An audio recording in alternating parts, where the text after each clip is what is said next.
right, and welcome back to Cloud 9 on ACTN The Voice. Joining us on the line at this time is my good friend, Commander Garvin Heera. Pleasant good afternoon to you, sir, and how are you? Hi, good evening, Sheldon, and good evening to the team in studio and to all viewers. All right, some recent developments. We continue to take a look at the Venezuelan factor.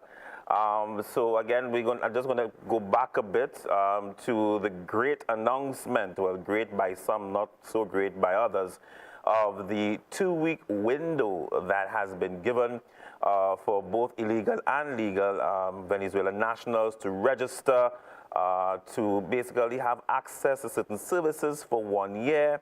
That is not a work permit, but they have access, of course, to healthcare, etc., and also to find legal work. Now, coming out of that, there have been some concerns about criminal elements flying through that window as well undetected.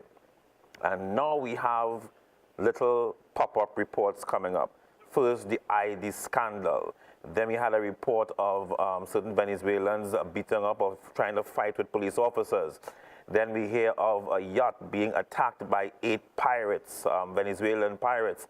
And the list goes on and on. We're hearing some other reports of gangs already here infiltrating, and the list goes on and on and on.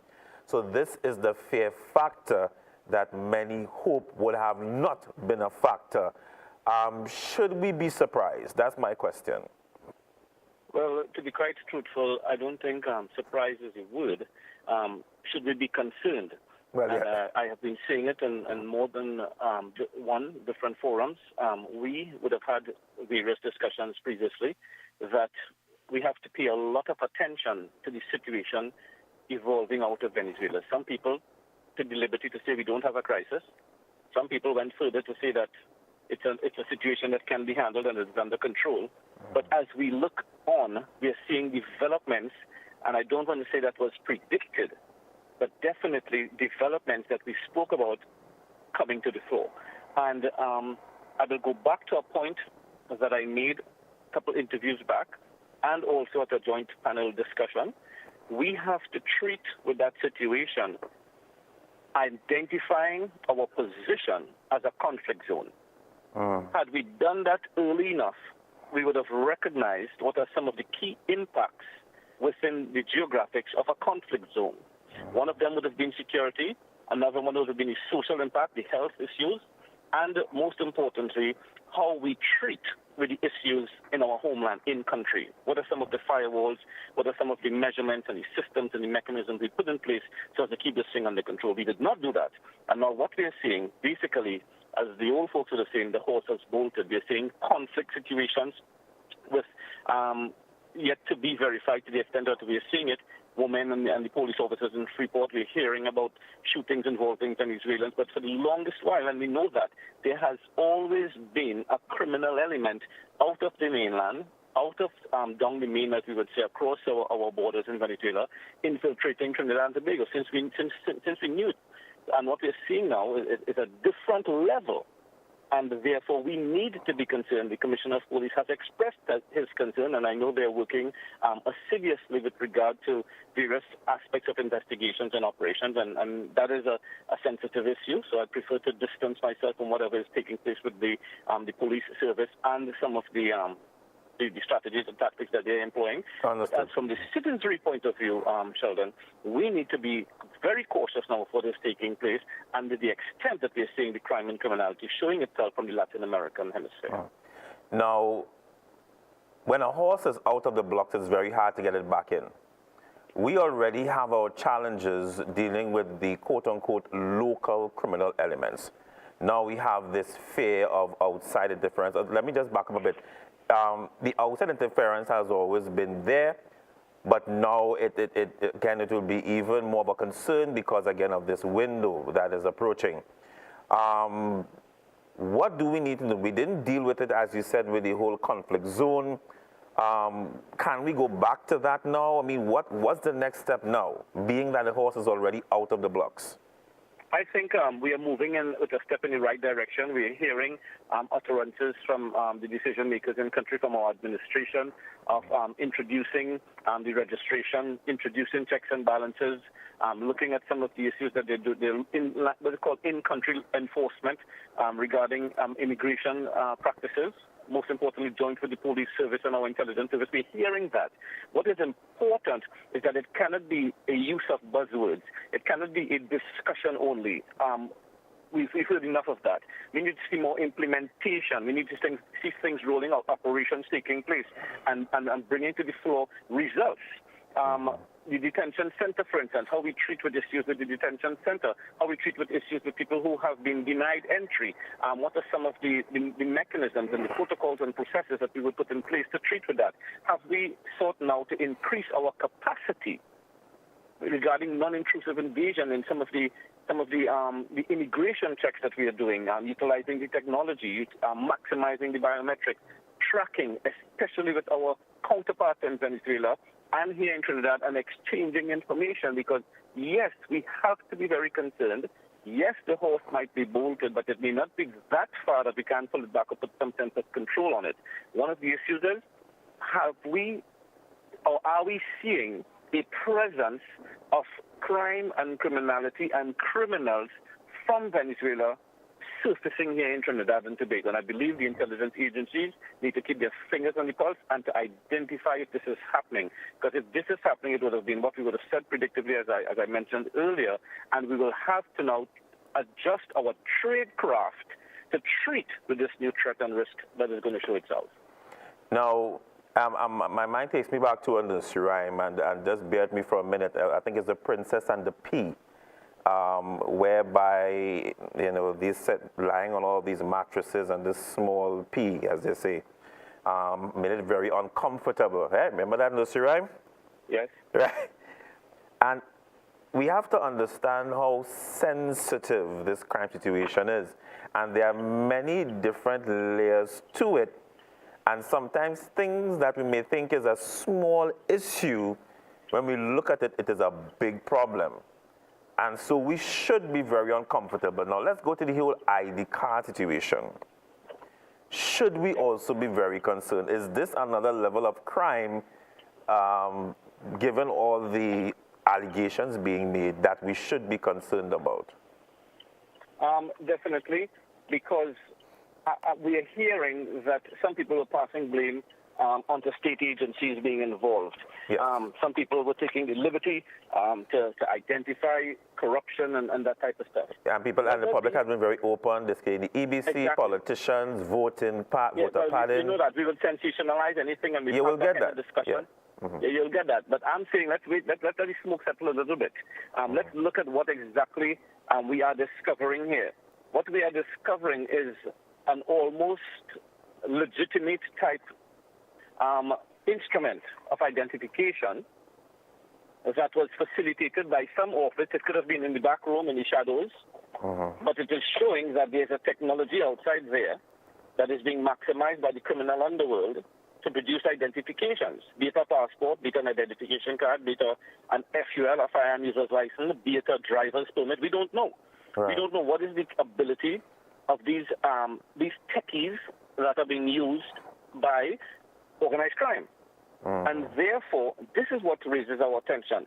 What aspects of policing are we looking to improve with regard to our cyberspace, cybersecurity, and cyber policing? So it's not just identifying someone's capacity, be it on a laptop, be it in some backroom printing an ID card. It is the maximization of our tactics and tradecraft to be able to police cyberspace to identify these issues. ICT is the common medium for the criminals today. Money is being moved, people are being recruited, people are being trafficked, narcotics, you name it. It's in cyberspace. So therefore, I'm raising the awareness in country for a rigid, intensified effort to pay attention to cyber policing and cybersecurity in an effort of curtailing cybercrime. Because this could be even bigger outside of our state agencies. Oh, definitely. Who knows? It could very well, and there's a possibility, involve a network. And a network does not have to be in the same geographic location. Right. A network just has to be on the same bandwidth. Now we're looking at, again, the public right now, Commander, they are very petrified. It is not easy right now to convince many members of the public that this is going to basically be the beginning of a mini quote-unquote war, and I'm saying this based on what I've been seeing on social media. People are already afraid, now more. What now should the Minister of National Security and his team do to reassure the public outside of just saying we have it under control? Because right now that is not helping people ease their fears. Yeah, well, I think what needs to be happening now is public discussions, a lot of public awareness, and a lot of what I'll call installing into our mindset contingencies. And people would have said that it's not being a naysayer, it's not speaking gloom and doom, but just putting contingencies and asking the what if in the event that something comes out or something happens. We see things developing in country every 48 hours. Nobody thought that at this point we would have been seeing evidentially the existence of, let's say, Venezuelan gangs or gang warfare, including Venezuelans, in country on the ground dead bodies. We would not have been thinking about that a couple of weeks ago, but we're seeing it now. Who knows what is to be expected in the next 48 to 72 hours. We have some stuff being said out of Colombia and Brazil regarding invasion of Venezuela. We have some tensions rising. We have a lot of issues taking place. We cannot sit idly by and say that we're putting things in place and there is no momentum. There is no change in the battle rhythm into how we're doing stuff. And I believe it needs to be prioritized. It needs to be brought to the front. And I would continue to say it is not a Trinidad issue. This is a CARICOM issue. It's a global issue. Yeah. Well, of course, it's regional first and global after. It involves global players. It involves global decision makers. It involves the global, what I call big brothers. So therefore, it should not just be that group of CARICOM leaders who might have made some representation in other countries so as to speak as to the issues of Venezuela. It needs to be a CARICOM-centric decision-making that is standardized based on protocols and policies involving the Venezuela issue, because the same way the gang warfare, according to some people, because I prefer not to speak in that sector, is existing now, including the Latin American and Venezuelan. It's sooner or later that it starts showing up on the shores of St. Lucia or Jamaica or Barbados, and they have the same problem, because there is a migration that is extending into the shores of the Caribbean neighbors. So we have a regional problem, and therefore it should be treated in the same way, that's the center of discussion. And yes, we are talking sovereignty. Yes, you're talking Trinidad and Tobago's decision makers making decisions, yes, but we must also be in collaboration with our CARICOM neighbors as to what is taking place and the extent of the threat. Do you think, as we wrap things up in our interview today, do you think that as we speak of our global big brothers and sisters, do you think we will need some assistance from our global leaders in light of some of these concerns being raised? I don't think just yet, but it has to be something that is theatered and discussed, because if this thing really, and I'm saying exploded metaphorically, if this thing explodes to the extent, we have to understand there is impact, and that impact is going to spread across Trinidad and Tobago and the region. So we should be thinking, just as we would have put a thought process in place. If there's a massive earthquake in the region, if there's a massive hurricane or natural disaster, we have loss of life, or if an epidemic hits this region and there's loss of life, what are the contingencies we put in place and the support and assistance that we would need from, let's say, the United Nations or the big brothers and sisters of the global system? Right. We would have discussed that, and it exists. So the same way that we would have discussed and explored contingencies in the event of a natural disaster that involves a nation or nations within the region, we should begin to have exploratory discussion if this thing gets out of hand and gets to the extreme that we are talking about.